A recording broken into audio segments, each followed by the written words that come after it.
अब हम प्रधानमंत्री जी और उनकी पार्टी को देखते हैं कि वो हमेशा चुनाव के मूड में रहते हैं। जुबान को आई लव यू बोलने की जरूरत नहीं है, कई काम आंखें कर जाती है। अगर उस आधार पर लोगों को आप जेल में डालते हो ना, तो विजय शाह जी को 2 मिनट भी बाहर नहीं रहना चाहिए। इसलिए मैं बार बार कल से आग्रह कर रहा हूं, प्रधानमंत्री जी, आप देश के प्रधानमंत्री हैं, सिर्फ बीजेपी के नहीं है। ऑपरेशन सिंदूर को लेकर राजनीति जो है वो खूब हो रही है। अभी जो राहुल गांधी ने अभी जो ट्वीट किए हैं, जिनमें उन्होंने विदेश मंत्री जयशंकर से सवाल मांगे हैं, उसके ऊपर चर्चा जो है वो खूब हो रही है।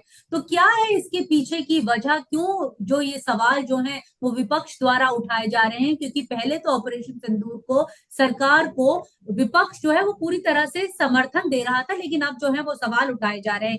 इसके बारे में हम चर्चा करते हैं मनोज झा जी से, जो बिहार के राज्यसभा के सांसद है और राजनीति को बहुत अच्छी तरह से जानते हैं। सर, आपके राज्य के चुनाव आ रहे हैं और इस तरह के जो बयान है आ रहे हैं, आप इन दोनों को क्या जोड़कर देखते हैं? देखिए, मैं एक बात स्पष्ट आपके समक्ष रखता हूं। आपदा का जब क्षण आता है ना, आपदा किसी तरह की हो, प्राकृतिक हो, मानव निर्मित हो, पड़ोस द्वारा निर्मित हो, उस आपदा के पश्चात लोग ये नहीं देखते हैं कि मेरा घर कितना महफूज है और उसका कितना महफूज है। हमारा घर हो जाता है और हिंदुस्तान हमारा घर है। दूसरी चीज मैं कहना चाहूंगा, इस पर मैं लिख भी चुका हूं। जिस प्लेटफॉर्म के लिए आप मुझसे बात कर रही हैं, उन्हीं के दैनिक में मैंने ये लिखा है, government is not the nation. ये फर्क हम बीते कुछ वर्षों में भूल गए हैं कि राष्ट्र से अगर बेपनाह मोहब्बत है तो सरकार से थोड़े सवाल पूछे जाएंगे। अगर हमारी क्षति हुई है, हमारे नागरिकों में असुरक्षा की भावना हुई है, अगर हमने सदन के अंदर पूछा कि पुलवामा की इंटेलिजेंस फेलियर इस स्केल पर जो हुई, उसके लिए क्या रिपोर्ट आई, क्या हुआ, हमें नहीं मिला, फिर पहलगाम होता है। मैं सिर्फ इतना कहना चाहता हूं कि इसको पॉजिटिव स्ट्राइड में लेना चाहिए। कोई भी पॉलिटिकल पार्टी इस देश की दुश्मन नहीं है। राजनीति देश में होती है, देश पर राजनीति नहीं होती है। और ये जो कंट्रोवर्सी मैं देख रहा हूं, ये आसानी से बड़ी किया जा सकता था। ऐसा नहीं है कि बल्कि आप पुराने बयान किसी के भी देखें, जब हम सेना और सरकार के पक्ष में खड़े थे। क्यों?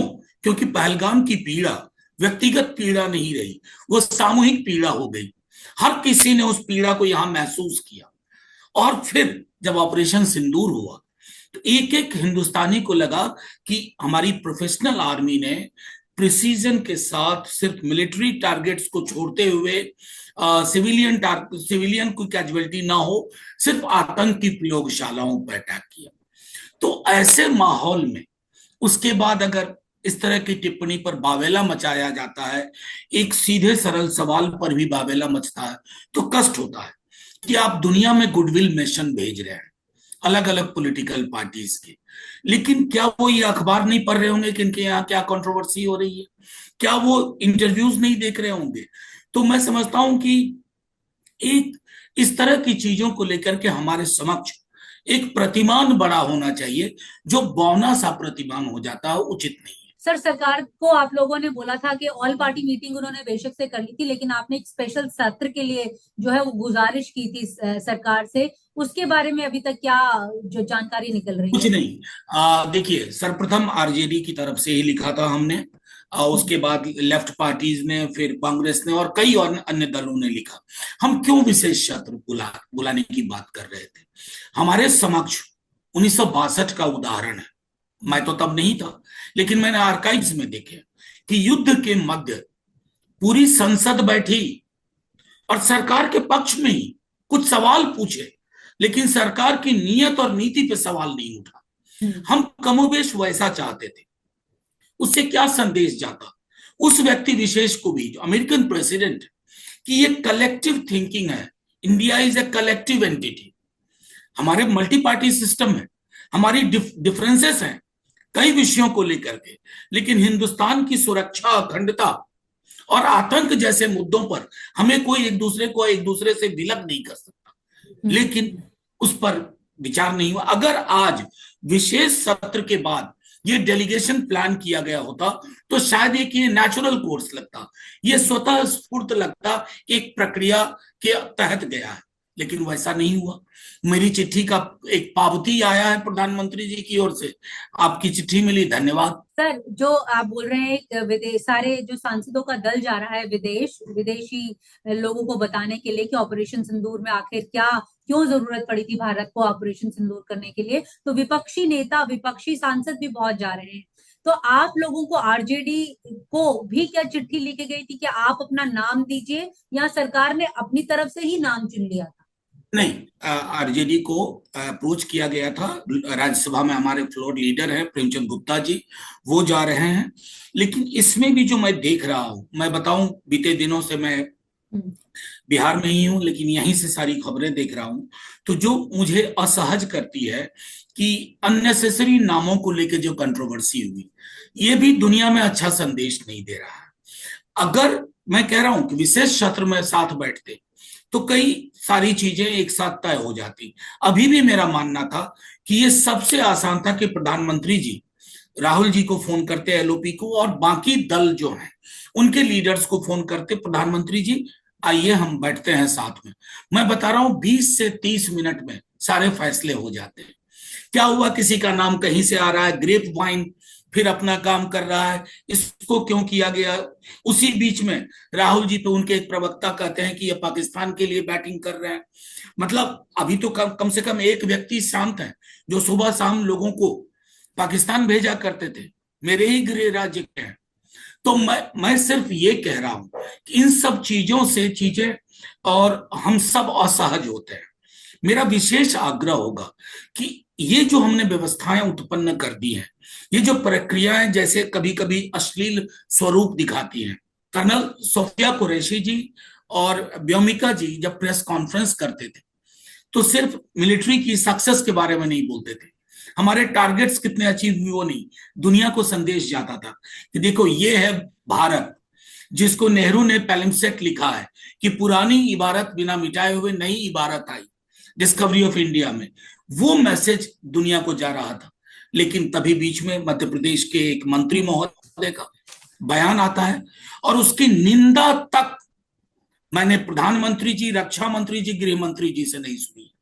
तो क्या लगता है कि कहीं डॉग विसिल पॉलिटिक्स को हमने एक नेचुरल प्रोसेस दे दिया। और दूसरी तरफ अशोका यूनिवर्सिटी के एक एकेडमिशियन को आप जेल में डाल देते हो, क्यों भाई? उसने एक पोस्ट लिखा, मैंने 10 बार उनके पोस्ट पढ़े। अगर उस आधार पर लोगों को आप जेल में डालते हो ना, तो विजय शाह जी को 2 मिनट भी बाहर नहीं रहना चाहिए। ये जो दो तरफा दोहरा चरित्र है, ये इसलिए मैं बार बार कल से आग्रह कर रहा हूं, प्रधानमंत्री जी आप देश के प्रधानमंत्री हैं, सिर्फ बीजेपी के नहीं है। हृदय विशाल करिए, इस देश के कोने कोने में भी गुडविल मिशन की जरूरत है। हमारी गलियां बांट दी गई है, चौक चौराहे बट गए हैं, गांव बट गए हैं, खेत खलिहान अब वही बाकी रहा है कि कल को कहेंगे कि गेहूं की बाली, ये हिंदू गेहूं की बाली है, ये मुसलमान गेहूं की बाली है। इस तरह की चीज में एक मिशन अब्रॉड जरूर जाए, लेकिन कई मिशंस इस देश में, इस देश की जो मिट्टी की खूबसूरती है उसकी बात करें। सर, इंडिया अलायंस को लेकर अब बात कर लेते हैं हम, क्योंकि अभी हाल फिलहाल में कांग्रेस की तरफ से ये बयान आया था मिस्टर पी चिदम्बरम की तरफ से कि इंडिया अलायंस जिंदा है कि नहीं, इसके ऊपर उन्होंने सवाल किया था। तो आप आरजेडी के नेशनल स्पोक्स पर्सन है, आपका क्या कहना है इंडिया अलायंस को लेकर बिहार इलेक्शंस को? जिस जिस जगह उन्होंने यह बयान दिया वहां मुझे भी होना था, लेकिन because of a tragic incident एक हो गया था बिहार में, उसकी वजह से मैं आया। लेकिन मैं एक बात कहूं कि इंडिया अलायंस एक सशक्त अलायंस है, ये आइडियाज का अलायंस है। हमारी भिन्नताएं बहुत है, कई मुद्दों पे है भिन्नताएं, लेकिन उसको दरकिनार करके वैसे मुद्दे जो संविधान के मर्म से उत्पन्न होते हैं उनके इर्द गिर्द ये अलायंस बना। राज्यवार भिन्नताएं हैं, कई राज्यों में चुनाव एक दूसरे के खिलाफ लड़ा जाता है, लेकिन केंद्रीय स्तर पर एक विकल्प के रूप में इंडिया अलायंस का जन्म हो। अब हम प्रधानमंत्री जी और उनकी पार्टी को देखते हैं कि वो हमेशा चुनाव के मूड में रहते हैं।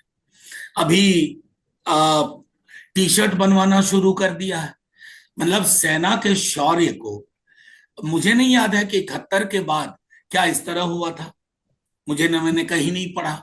लेकिन वो जो 24/7 इलेक्शन मोड में रहने की जो एक लत पड़ जाती है कुछ दलों को, वो भी उचित नहीं है।